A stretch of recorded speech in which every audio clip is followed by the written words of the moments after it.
Bambara Trans. Et la pièce que je vous avais dit, qui était bien Faluna.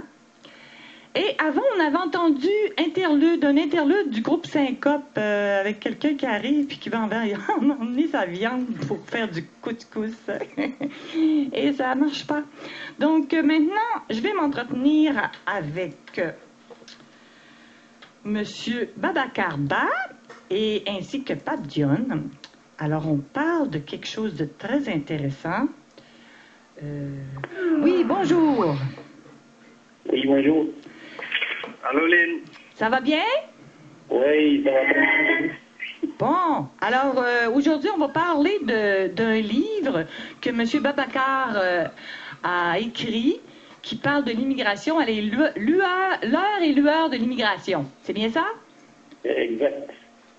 Donc, exactement. Et vous allez faire en fait une conférence sur le sujet, c'est samedi, hein? Oui, c'est ça. Exactement. Je voudrais tout d'abord commencer par saluer tous les auditeurs de la radio. Alors, l'événement, ça va être un face-à-face avec l'auteur. Mais ça rentre dans le cadre des activités des productions débrouillards. Parce que dans les productions débrouillards, il y a un volet qui est un volet qu'on appelle sous l'arbre à palabre. Et ce volet regroupe beaucoup d'activités culturelles, littéraires et artistiques, des choses comme ça.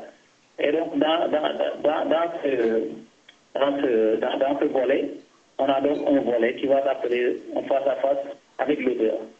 Donc, c'est l'heure et lueur de l'immigration, c'est le premier, c'est le premier numéro en fait de ce programme. Ça va parler d'abord du livre, parce que c'est un livre qui est sorti, je vous rappelle, que le livre est sorti depuis le 18 janvier 2013. Il a créé beaucoup de bruit et de rumeurs depuis. Beaucoup de lecteurs m'ont interpellé et pour me donner leurs commentaires après lecture. Les commentaires ont été très très positifs. Le livre montre également combien nos différentes histoires se ressemblent, parce que les immigrants issus de milieux différents qui viennent ici au Québec, ils ont des itinéraires assez complexes des fois. Et c'est la complexité de ces itinéraires-là que j'ai essayé de retracer dans un parcours d'un personnage principal qui s'appelle Birima. Alors, c'est exactement un peu ça. Les commentaires sont positifs. Les gens qui ont lu, il y en a qui ont été très touchés par l'histoire, surtout les Québécois. Je rappelle qu'il y en a qui m'ont dit que certains passages du livre, même, ils ont été tellement touchés qu'ils ont eu pitié du personnage et ils m'ont demandé quelque part, même s'il y aura une adaptation au cinéma de ce livre. Mais pour l'instant, on en est au lancement. Et ça commence en tout cas à porter, à soulever beaucoup l'intérêt de tout le monde. C'est ça. Donc ça se lit un peu comme un roman, ou bien c'est quoi? C'est l'histoire de quelqu'un qui a vraiment vécu tout ça? Oui, c'est un roman, mais c'est un roman témoignage. C'est inspiré de beaucoup d'histoires qu'on a réunies dans un personnage. D'accord. Le personnage qui s'appelle Birima a eu un parcours qui est très riche en événements et en rebondissements. Donc, chaque fois qu'il commence à espérer un peu à avoir une stabilité dans sa vie, il y a quelque chose d'autre qui vient le bouleverser. Comme il y a une dualité qu'il rencontre dans sa vie, la dualité de la vie en général, parce que la vie, des fois, on est dans la joie et tout de suite après, tu vois dans le livre, le lecteur, il suit Birima dans sa joie et à un moment, il voit Birima dans la tristesse. Donc, des choses comme ça, il y a plein de soubresauts dans la vie de Birima. Donc, c'est ça qui fait que certains lecteurs ont vu que c'était comme si leur histoire était relatée dans la vie de Birima. Moi, je dis toujours que Birima, c'est chaque immigrant a une dose de Birima en lui. C'est un peu ça. Birima, c'est un personnage, mais qui réunit beaucoup de personnages issus de l'immigration. Mais même à ça, sans nécessairement immigrer, mais quelqu'un qui part de très loin en région, comme, je sais pas, qui va quitter sa Gaspésie natale, puis qui arrive à Montréal, c'est un choc aussi, hein? On change pas de continent, on change pas de pays, mais quand même, la vie en Gaspésie, la vie à Montréal, où diront, où on va mettre pire, on va dire, il s'en va directement à Toronto, il sort de sa Gaspésie, il s'en va à Toronto, c'est un choc, hein? Exactement. C'est exactement ce qui se passe. Quelqu'un qui quitte déjà une contrée pour aller à une autre, déjà, il va avoir une différence. Moi, j'ai quitté Montréal pour venir à Gatineau. J'ai déjà vu beaucoup de différences. Il y a un problème de retrouver mes repères déjà à Gatineau et tout ça. Maintenant, ce rapport est beaucoup plus grand quand il s'agit de changer de pays. Quand on change de pays... Et de continent. Et quand on change de continent, alors qu'on sait très bien que sur le continent africain, dans tous les pays africains, le social, les gens autour de soi, c'est très important. Les familles sont ici très serrées. On se retrouve ici dans une ville qui est très individualiste. Alors déjà, en partant, c'est un choc très grave. C'est un choc culturel, un choc climatique, un choc dans les relations humaines. Il y a plein de chocs que les gens vivent. Et au-delà de ce choc, on est appelé à vivre ensemble. Et il y a beaucoup de préjugés qui s'installent quand on essaie de vivre ensemble, parce qu'il y a les individus qui sont sur place, qu'on retrouve aussi bien que les individus qui arrivent. Il y a ce qu'on appelle l'instinct grégaire qui dit que chaque individu a comme un besoin de se retrouver dans une zone de confort où il se retrouve avec des gens qu'il connaît mieux, des cultures qu'il connaît mieux et tout. Donc l'individu a toujours tendance à se dire « Ah, j'ai un peu peur de l'inconnu, j'ai un peu peur de l'autre ». Donc l'immigrant qui arrive, lui, il veut s'intégrer. Il veut essayer de montrer à l'autre que « Non, je ne fais pas peur. Il faut simplement me donner ma chance et puis vous allez voir qu'on peut vivre ensemble ». Donc, dans ce qu'on va faire le samedi prochain, on va simplement se baser sur le livre. Ça va être comme un prétexte. Mais après, au-delà du livre, on va parler aussi du sujet de l'immigration, parce que c'est justement dans ces débats francs qu'on parvient à faire tomber les préjugés. Il y a beaucoup de préjugés qui prennent des fois les gens, qui font que le vivre ensemble est un peu difficile. Donc, ça va être juste un prétexte. Mais le face-à-face va être suivi certainement d'un débat. Et ça va être un débat sur l'immigration en général. Oui, Pape, ça se passe quand, tout ça? Ça se passe, comme Babacar l'a dit, samedi prochain, le 2. Samedi, donc, cette semaine, là, samedi qui vient. Le 2 mars. C'est le début vraiment d'une série de débats, de conférences qu'on va faire sur plusieurs thèmes. Oui, oui. C'est sûr que le thème qui les intéresse ce samedi prochain, c'est le livre de Babacar. Et c'est où? Vraiment invité. Comment? C'est où tout ça? Ça se passe où? Côte des Neiges, au 67 Côte des Neiges. Ah, OK, au 67 Côte des Neiges. OK, je connais très bien. Alors, c'est tout près du centre d'achat Côte des Neiges? Okay. Alors, c'est facile à trouver. Très facile à trouver, très facile d'accès aussi. Exactement. Le métro, c'est le métro Côte des Neiges, le plus près? On attend toute la communauté québécoise, montréalaise, sénégalaise, africaine en général. Et c'est gratuit. Comme Babacar a dit, le livre regroupe vraiment toutes les communautés différentes. Et c'est gratuit? C'est gratuit. Alors, on va un petit cocktail, on va prendre du thé et puis on va prendre du thé. Comme tout l'arbre à palabre. OK, on va prendre du thé à Taïa, comme au pays, comme au Sénégal. Pas normaux, comme au pays. Comme au pays. Et il manque juste le baobab, il va être là aussi? Bon, on va essayer. Et Ouais, Oui, c'est ça. c'est ça. D'accord. Alors, on invite tout le monde à venir. C'est à partir de quelle heure? À partir de 15 heures. Ouais, l'accueil, en fait, on accueille le monde à partir de 15 heures, puis à 15 heures, le débat va commencer. Et c'est ouvert à tous. C'est ouvert à tous, c'est ouvert aux familles, mais bien entendu, on va faire attention quand même pour les enfants, parce que quand même, il va y avoir des discussions. Oui, oui. C'est que nos compatriotes sont confrontés à ce problème de garderie, de gardienne d'enfants et tout. Ils peuvent venir avec les enfants, certes, mais on les prie quand même de beaucoup faire attention par rapport au bruit, parce que ça va être filmé, ça va être enregistré, puis c'est ça. Mais c'est ouvert vraiment à tout le monde, là. C'est accessible au grand public. Et en même temps, ben, les gens, ils peuvent venir en savoir davantage et en même temps, ils vont pouvoir, j'imagine, s'ils veulent se procurer le livre, est-ce qu'ils vont pouvoir le faire sur place? Tout à fait. Il va avoir ce plan. Mais présentement, le livre est disponible sur Amazon.com. Il y a aussi certains points à Montréal où on peut trouver le livre. À Frolec. Oui, Je ne veux pas faire de publicité, mais en tout cas, Mais sinon... il y a des numéros de téléphone. Babacar, je pense que tu peux donner les numéros de téléphone où on peut se procurer le livre. Oui, bien sûr. Oui, ceux qui viendront sur place, c'est sûr qu'il y aura des exemplaires disponibles sur place.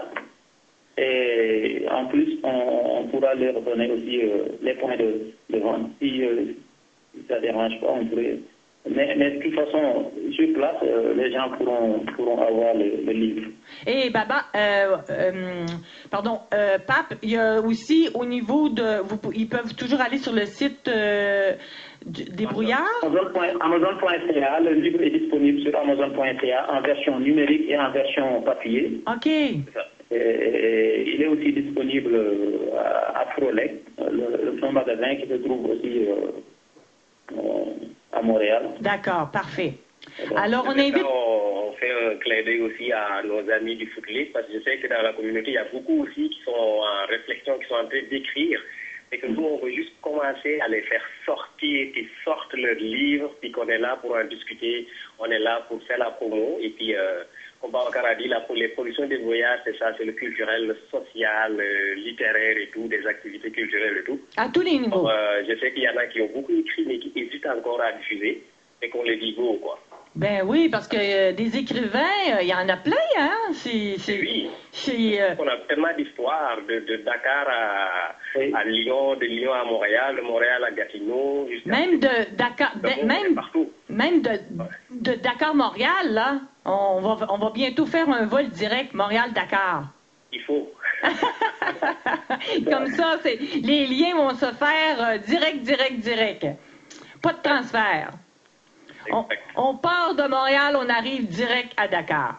C'est bon, ça, hein? On a beaucoup de vécu, on a des choses à dire, je pense Et c'est bon de les partager. C'est bon de partager toutes ces belles expériences qui font qu'enrichir les uns et les autres, et en même temps, ça nous aide à comprendre tout un chacun, hein? Parce qu'on a chacun des... Justement, je pense qu'il y a beaucoup de Québécois, quand ils ont lu le livre, ils ont dit exactement ce que Lynn vient de dire. Ça m'a aidé à mieux connaître comment vous ressentez ici. C'est ça. Donc, il y a des gens qui m'ont effectivement fait ce commentaire.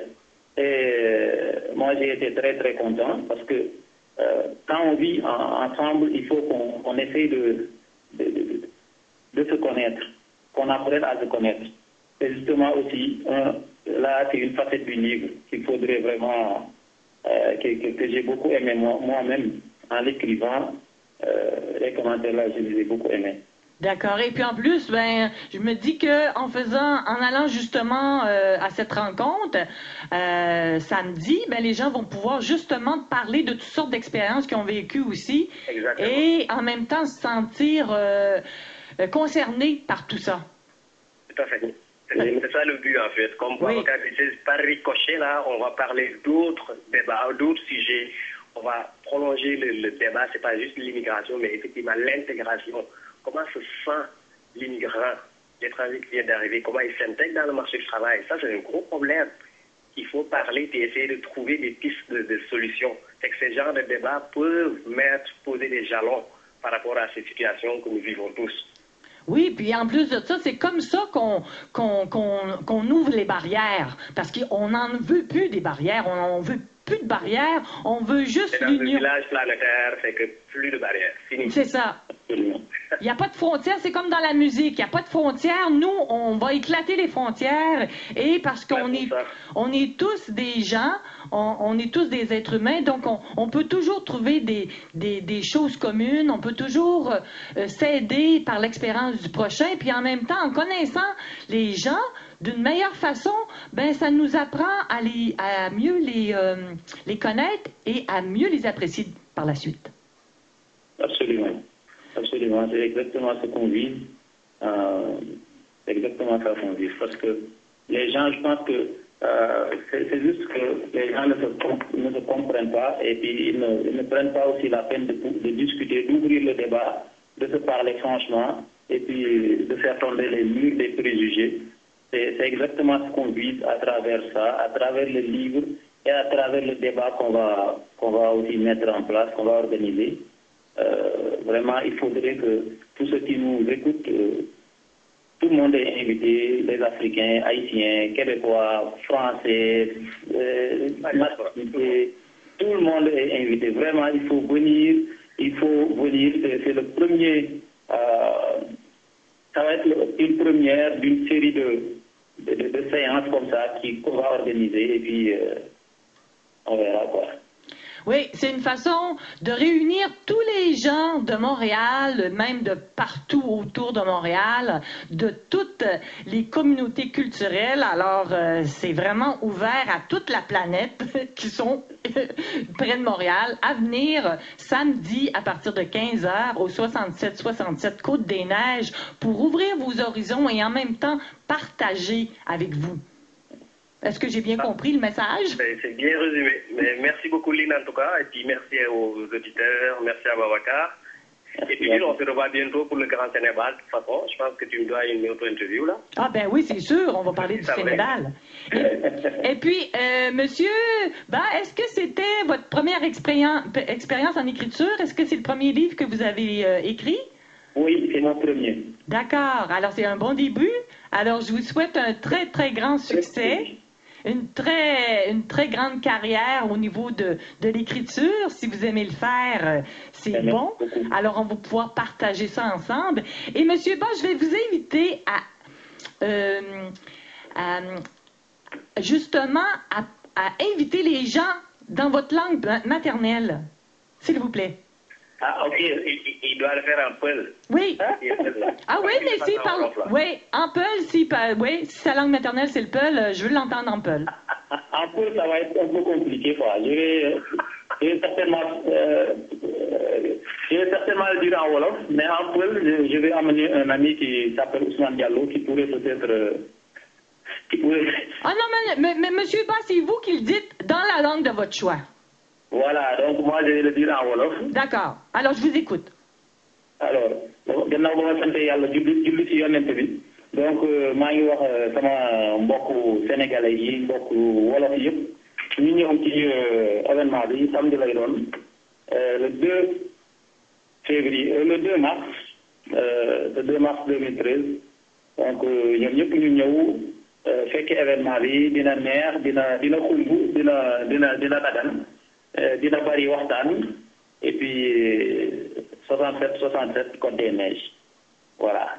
Alors, tout ce que vous avez dit en Wolof, on l'a déjà dit en français, donc on n'a pas besoin de faire de traduction. Je pense, oui. Parfait. Alors, merci beaucoup, Djaradjof. Et une très belle conférence samedi à vous, avec beaucoup d'invités. Et je suis certaine que ça va faire un très grand succès pour que d'autres encore puissent venir par la suite. D'autres conférences et d'autres livres. Merci. Alors, merci beaucoup et on se reparle très bientôt, Pape, et bon samedi à vous tous et bonne conférence. Merci beaucoup, Lynn. OK, à très bientôt. Au revoir. Ouais. Alors, on va finir cette entrevue. En fait, on va se mettre vraiment dans l'ambiance du Sénégal et on va aller écouter El Hadj Diouf.